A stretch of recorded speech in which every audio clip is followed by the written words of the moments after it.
आज भारतीय संविधान दिवस के अवसर पर संविधान सुरक्षा संकल्प महासभा के तत्वाधान में भोपाल की इस पावन धरा में जो कार्यक्रम आयोजित हो रहा है, सर्वप्रथम इस भोपाल के नगरी के संस्थापक हमारे पुरखा भोपाल शाह सल्लाम रानी कमलावती हमारी पैन पुरखा को बारंबार सेवा जोहार करते हुए उनका अभिनंदन करता हूं और साथ ही संविधान सभा की उस समिति में संविधान बनाने या बनाते समय जिन जिन महान पुरुषों का योगदान रहा उनको भी मैं बारंबार प्रणाम करता हूं, जोहार करता हूं और उनको याद करते हुए आज अपने वक्तव्य को मैं आगे बढ़ाऊंगा। आज मुख्य अतिथि के रूप में हमारे समक्ष अधिवक्ता Supreme court Bhanu Pratap Singh sir है, जिनके कई कार्यक्रमों में पीछे बैठ के मैं सुना हूं। आज सौभाग्य का विषय है और मैं धन्यवाद देना चाहूंगा कि मुझे अपने विचार रखने का यहाँ अवसर मिला। साथ ही मोहम्मद पेचा जी सीनियर अधिवक्ता Supreme Court, professor doctor Ritu ji professor Delhi विश्वविद्यालय ओबीसी, ललित कुमार जी राष्ट्रीय अध्यक्ष अखिल भारतीय ओबीसी महासभा, साथ ही प्रीतम सिंह लोधी जी जो अभी सोशल मीडिया में लगातार उनके वीडियोस और करंट के जो ज्वलंत मुद्दे हैं उनके लगातार जो भाषण वायरल होते हैं उनको भी हम लगातार सुनते हैं, और साथ में तमाम सद्भावना सेवा फाउंडेशन के मेंबर जिन्होंने मुझे यहाँ पर आमंत्रित किया और समस्त सामाजिक संगठन 62 से ज्यादा संगठन के मुखिया यहाँ पर है। सबको फिर से जय भीम, जय मूल निवासी, जय संविधान, जय आदिवासी, जय गोंडवाना। आज मेरे लिए एक दुख का विषय ये भी है कि जिन लोगों के साथ मैं काम कर रहा था, डॉक्टर आनंद राय जी, अभय ओरी जी, इंजीनियर बिलेश खराड़ी, मेरे ये साथी जेल में हैं। आपको पता है इनके ऊपर राजनीतिक विद्वेष भावना से इन साथियों के ऊपर फर्जी एफआईआर, फर्जी मामले बनाए गए। टोटल रतलाम में जो हमारे जयस के मेरे युवा साथी हैं उनकी असंवैधानिक रूप से गिरफ्तारी हुई। उसी को लेकर लगातार हम लोगों का आंदोलन चला। सिवनी में हमारे 40 से ज्यादा साथियों के ऊपर एफआईआर दर्ज हुई। मैं खुद अभी एंटी सेपेटरी बेल पे छूटा हूँ। बैतूल में भी हमारे ऊपर एफआईआर दर्ज है, मेरे ऊपर 22 से ज्यादा एफआईआर दर्ज है और 22 दिन से ज्यादा मैं जेल में रहा हूँ।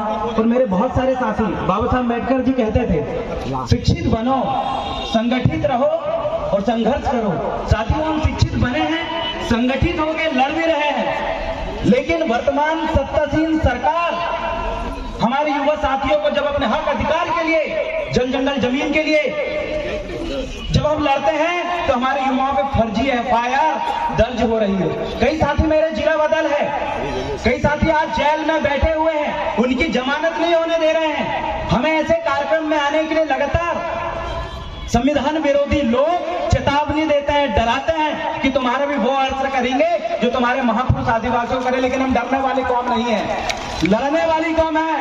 हमने पहले भी लड़ा था, उम्र भले ही 24-25 साल की है, हमारे रगों में उन्हीं महान पुरखों का खून दौड़ रहा है। उन्होंने कभी अंग्रेजों के समक्ष और जितने भी आक्रमणकारी उनके समक्ष कभी सर नहीं झुकाया। हम लोग भी सर नहीं झुकाएंगे। बाबा साहेब के मिशन को लगातार आगे बढ़ाने का काम करेंगे। ग्रामीण स्तर से आया हूँ, छिंदवाड़ा जिले पतालकोट क्षेत्र का रहने वाला हूँ, आदिवासी क्षेत्र का। नाम देवरावन बलाबी है, गोंड जनजाति का हूँ मैं। और आपको मैं बता दूं, हमारे क्षेत्र में जो WCL कंपनी है, कोल माइंस जो एरिया है, वहां के आदिवासियों की हजारों एकड़ जमीन WCL 60 साल 70 साल के लिए लीज में लेती है और उसके बाद उन जमीनों में जब कोयला नहीं निकालते हैं वो लोग, पेंडिंग पड़ी रहती है, तो उन जमीन का फिर से सरकार के नाम कर देती है। जब लीज खत्म होने के बाद आदिवासियों को जमीन मिलनी चाहिए, लेकिन वो आदिवासी जब लड़ते हैं तो उनको ऊपर फर्जी मुकदमे लगा के, फर्जी मामले दर्ज करके पुलिस के माध्यम से उठा के बैठा दिया जाता है। मैं आपको बता दूं, माननीय मुख्यमंत्री जी कहते हैं कि आदिवासियों की जमीन को कोई नहीं ले सकता, आदिवासियों की जमीन को कोई छीन नहीं सकता, भूमाफियाओं को जमीन के 10 फीट नीचे हम गाड़ देंगे। लेकिन बड़ी दुख की बात है कि वो मंच में बोलते कुछ और जमीन में होता कुछ है। इस भोपाल के अंदर इस जमीन में जिन लोगों का राज था, जिनके पुरखों की जमीन थी, आज वो लोग नदी के किनारे झोपड़पट्टी में रहने को मजबूर है। आज वो लोग जिनके पुरखों की करोड़ों की जमीन में आज बड़े बड़े कॉम्प्लेक्स बने हुए, बड़े बड़े मॉल बने हुए, जिनकी जमीन में वो लोग आज वहां पर रोड में पानी छींचते हैं, मजदूरी करते हैं, यहाँ पर बिल्डिंग बना रहे हैं और माननीय मुख्यमंत्री जी कहते हैं कि जमीन लेंगे तो 10 फीट गाड़ देंगे। मैं उनको बताना चाहता हूँ, जितनी जगह भी विस्थापन हो रहा है उन जगह सबसे ज्यादा जमीन आदिवासियों की जा रही है। मैं उनको बताना चाहता हूँ, जितने 5वीं अनुसूचित क्षेत्र जहां आदिवासियों को उनका स्वशासन का अधिकार है, आपने पैसा कानून के रूप में जो झुंझुना पकड़ दिया है, उस क्षेत्र में पैसा कानून जहां पर 100% आरक्षण आदिवासियों का है, वहां पर ये विस्थापन करके उन आदिवासियों को उनका हक अधिकार छीनने का काम कर रहे हैं और बोलते हैं कि भूमाफियाओं को जमीन में धांस देंगे। मैं ये भी बताना चाहता हूं कि हमारे आदिवासी जो अपनी संस्कृति की रक्षा के लिए दिल्ली जंतर मंतर में लगातार आंदोलन कर रहे हैं और कह रहे हैं कि हमारी प्रकृतिवादी संस्कृति को, हमारी वो नेचुरल संस्कृति जो पर्यावरण के अनुसार, फसल चक्रण के अनुसार, मौसम परिवर्तन के जैसे हमारी संस्कृति उससे बनी हुई है, उनके अनुसार ही हमारे तीज त्योहार आते हैं, उसका संरक्षण के लिए हमें सांस्कृतिक कोड दे दो। लेकिन क्या कर रहे हैं अभी वर्तमान सरकार? कल्चरल डिपार्टमेंट देख लीजिए, आदिवासियों के सुरक्षा मद का पैसा, आदिवासियों के विकास और सांस्कृतिक और देवठान मद के पैसा को जनजाति गौरव दिवस के नाम पर इन्होंने शहडोल और कई जगह 3 करोड़ रुपए वैसे ही उड़ा दिए और आदिवासियों के वो सांस्कृतिक स्थल जिनके सामने वो माथा टेकते हैं वो पूरी तरीके से खंडित हो चुके हैं। मैं बताना चाहता हूं, ये कल्चरल डिपार्टमेंट कहते हैं सरकार, मैंने सुना हूं भानु प्रताप सिंह सर से, वो कहते थे कि सरकार का कोई धर्म नहीं होता और ये सही बात है। लेकिन आज वर्तमान सरकार आप देखिए, जनजाति समारोह के माध्यम से या जनजाति गौरव दिवस के माध्यम से ये 89 जो ट्राइबल ब्लॉक है वहां पर जाकर एक पर्टिकुलर धर्म का प्रचार करते हैं और बोलते हैं ये रामलीला चल रही है, साबरी चल रही है। अरे इनकी जगह क्यों नहीं दिखाते बिरसा मुंडा का संघर्ष? इनकी जगह आप क्यों नहीं दिखाते टांटिया भील का संघर्ष? इनकी जगह क्यों नहीं दिखाते आप वीरांगना महारानी दुर्गावती का संघर्ष? इनकी जगह क्यों नहीं दिखाते आप राजा शंकर शाह रघुनाथ शाह का संघर्ष? इनकी जगह क्यों नहीं दिखाते अम्बेडकर पुणे का संघर्ष? ये हमारे ट्राइबल ब्लॉक में जाकर खुद धर्मांतरण का काम करता है और कहते हैं कि हम आदिवासियों की संस्कृति को बचाएंगे। कुल मिला के जो ढोंग वर्तमान में चल रहा है और जब हमारे भूमिका पंडा इसके लिए आवाज उठाते हैं अपने कल्चर को बचाने के लिए, तो ये लोग डिलिस्टिंग करके एक मुद्दा लाके खड़ा कर देते हैं। बड़ी दुख की बात है, डिलिस्टिंग के माध्यम से ये कह रहे हैं कि जो आदिवासी मुस्लिम बने हैं, जो आदिवासी ईसाई बने हैं, उन आदिवासियों का आरक्षण खत्म होगा। अरे जो आदिवासी हिंदू बने उनका आरक्षण खत्म क्यों नहीं हो रहा है? आदिवासी धर्म पूर्वी समाज है, उनके पास अपनी संस्कृति है। एक धर्म की डेफिनेशन आपके हिसाब से क्या है? जिसकी अपनी खुद की संस्कृति हो, जिसके अपने खुद के देवधामी पहन पुरखा हो, जिसकी अपने रीति रिवाज, नैंग दस्तूर, खुद के विवाह पद्धति से लेकर सारे कस्टम टोटम उसके हो। हमारे पास सब कुछ है, लेकिन हम इस धर्म के भ्रम में कभी नहीं उलझे। हमने कहा है कि हमारी प्रकृतिवादी संस्कृति ही हमारे लिए सब कुछ है। अगर उसको हमने बचा लिए, प्रकृतिवादी आदिवासियों की संस्कृति को किसी ने बचा लिया, तो इस पृथ्वी के संतुलन बनाने के लिए सबसे बेटर कोई ऑप्शन है तो आदिवासियों की संस्कृति है, क्योंकि पेड़ पौधा और मौसम परिवर्तन के साथ, इस प्रकृति के संतुलन बनाने के साथ हम अपने तीज त्योहार मनाते हैं।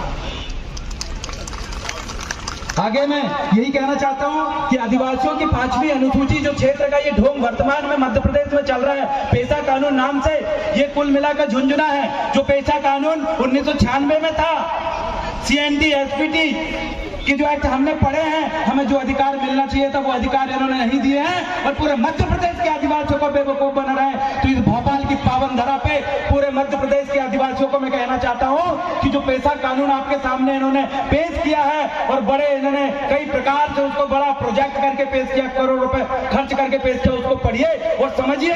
ये आपके फिर से जल जंगल जमीन को छीनना चाहते हैं। ये आपकी जमीन में जो खनिज संपदा है, अरबों खरबों की खनिज संपदा है, जिसको ये छीन के अपने चंद अडानी अंबानी पूंजीपतियों के हाथ में सौंपना चाहते हैं। क्योंकि हम समझते हैं इनकी मानसिकता को, हम जानते हैं कि हिटलर शाही मुसोलिनी को हमने पढ़ा है, फांसीवाद को हमने पढ़ा है। फांसीवाद के नियमों को लागू करने के लिए ये लोगों को किसी भी प्रकार से मजबूर कर देंगे। 2 वक्त की रोटी के लिए सिर्फ आप लड़ते रहो। ये बेरोजगारी का आलम जो धार्मिक कट्टरपंथी हमारे बीच में डेवलप ये लोग कर रहे हैं, जो प्राइवेटाइजेशन ये कर रहे हैं, ये सब संकेत है हिटलर शाही की ओर जाने का। इस बात को हम समझ रहे हैं और इस भोपाल की पावन धारा पे मैं ये सभी साथियों को कहना चाहता हूं कि डॉक्टर आनंद राय जी और जितने भी रामदेव ककोड़िया और सैकड़ों हमारे आदिवासी लड़ने भिड़ने वाले साथी जो कि बाबा साहब अम्बेडकर के मार्ग पे चल के अपना आंदोलन कर रहे हैं, काम कर रहे हैं, ऐसे साथियों की जो गिरफ्तारी हुई है उस गिरफ्तारी के खिलाफ आप भी आवाज उठाएं, क्योंकि आदिवासी अगर एक कदम भी आगे बढ़ता है तो ये लोग बढ़ने नहीं देना चाहते। लेकिन अगर आप लोगों का साथ हमें अगर बना रहे, आप लोगों का आशीर्वाद अगर हमारे ऊपर बना रहे, आप लोगों का मार्गदर्शन अगर बना रहे, तो जो आदिवासी सबसे निचले तबके में है, जिन्हें माननीय राहुल गांधी जी कहते हैं कि आदिवासी इस देश का मालिक है, अशोकुद्दीन ओवैसी जी कहते हैं कि आदिवासी इस देश का मालिक है, और मालिकों की स्थिति आप देखिए, ये मालिक आज फिर से बिरसा मुंडा की राह पे चलने पे मजबूर है। छत्तीसगढ़ में आपने देखा 2013 शाजापुर में आदिवासियों को नक्सली बताकर गोली मार दिया गया। 8 साल 9 साल की जो बच्चियां हैं उनको नक्सली की ड्रेस पहना के ये लोग गोली मारते हैं, प्रमोशन लेते हैं। ये हाल है। आदिवासियों के कई ऐसे समुदाय हैं जो खत्म हो चुके हैं। बैगा समुदाय की जनसंख्या ही खत्म हो गई है। आदिवासियों को खत्म करने के लिए कई षड्यंत्र बनाए हैं। यूनाइटेड नेशन ऑर्गेनाइजेशन और यूएन ड्रीम के नाम पे बहुत सारे हमारे अंतर्राष्ट्रीय स्तर पे अधिकार को पढ़ते हैं, लेकिन जमीनी स्तर पे सब जीरो है। आप सभी लोगों को यही कहना चाहता हूं कि वक्त है एसटी एससी ओबीसी माइनॉरिटी सभी को एक होने की, मूल निवासी और सभी बहुजन साथियों एक होने की। अगर एक होकर हम इस मनुवादी ताकत के खिलाफ लड़ेंगे तो हमें जीतने से कोई नहीं रोक पाएगा। जय जय जय जय जय भीम।